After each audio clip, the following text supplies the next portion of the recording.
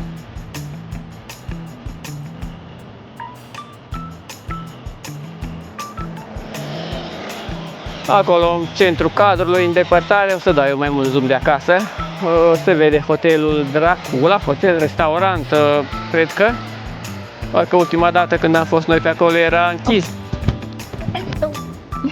Băga până nasul în hadă.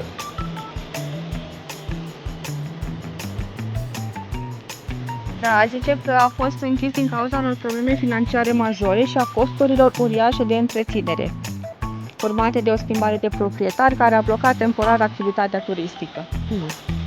La cât de mare, nici nu mă miră faptul că aveau costuri așa de mari. Nu mai aveți mult, imediat. 2 etaje.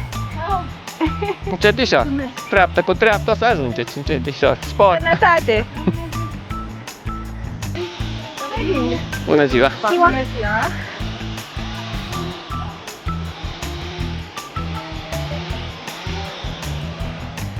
Nu știu, și ieri și azi am văzut mulți turiști de vârsta treia și chiar îmi place. Erau mulți, mai ales în stațiune, în Vatra Dorne, acolo la hotelul acela, hotel Băi sau ce erau chiar mulți. Ne-am întâlnit cu ei și pe la mofete, pe acolo erau veniți să-și ia și apă din aia minerală, naturală. Pumăcier. Hai cum îi zicea, chiar îmi scapă denumirea. Borcut. Așa. Ziceam de chestiile astea gri mai închise, că e polistiren și că e îmbrăcată în nipsă sau ceva, mai închis la culoare. Polistiren. Și dau formele astea, cruburile astea ale... Arcade. Și arcade, dar sunt și chestiile astea drepte. Sunt toate arcade. Sunt astea de aici, formă de U. Nici coloană, nu știu dacă se zice coloană. Coloana e altceva un pic. Nu știu că e din lemn făcută, ce faci, nici făcută. De lemn masiv, ce-o fi, de stejar sau da, detalii frumoase. Era făcut și pe ușa de intrare foarte frumos, tot așa din lemn mare, cruce. Vedem în față. Hai să vedem dacă e deschis. Dacă e deschisă. Paraclis. Și că aici pe stânga.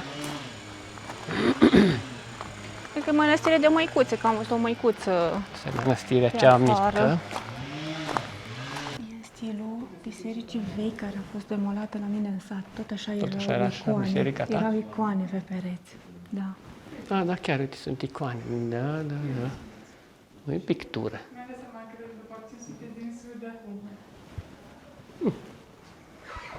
Pictura trecută, când am ajuns pe aici, nu am intrat. Da, mi-a adus aminte de copilărie. Deci aici e frumos.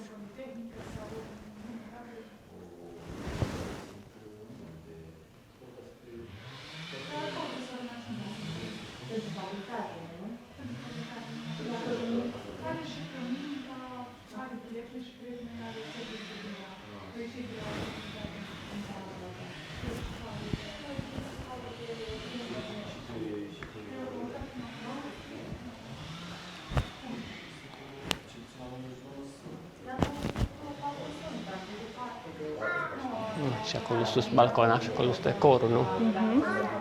Tocmai ați văzut mănăstirea Piatra Fântânele. Că ce se taie intens cu drujba și o să ne bruieze în ceea ce vrem să vă spunem. De fapt, eu nu vă mai spun nimic. Vă mai spune Gabriela câte ceva? Da, practic, vorbește mai tare ca să te auzi. Da, practic bazele acestei mănăstiri de lemn în spatele nostru s-au pus în anul 1929. Inițial a fost o mănăstire de călugări. Undeva prin anii 60, regimul comunist a făcut din mănăstire o biserică a satului, iar mai apoi a revenit din nou mănăstire, doar că de data aceasta de măicuțe. În prezent sunt undeva, cred că la 20 de măicuțe care au grijă de acest loc, de această mănăstire, de acest Piatra așezământ. Fântânele. Da. Frumoasă înăuntru, simpluță. Cealaltă nouă bănuiesc că o să fie mult mai somptuoasă, cu pictură, cu mai... Da. Da, eu v-am zis că mie mi-aduce aminte de biserica din satul meu natal, biserica cea veche, construită tot la începutul anilor 1900 și la fel era cu icoane pe pereți. Tot așa. Doar că una mult mai mare și nu era din lemn. În prezent nu mai este.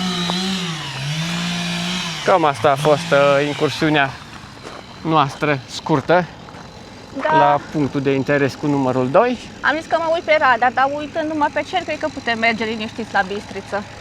Mergem la Bistrița, 40 ceva de kilometri, nu-i chiar așa de departe. Așa că haideți cu noi să descoperim orașul Bistrița.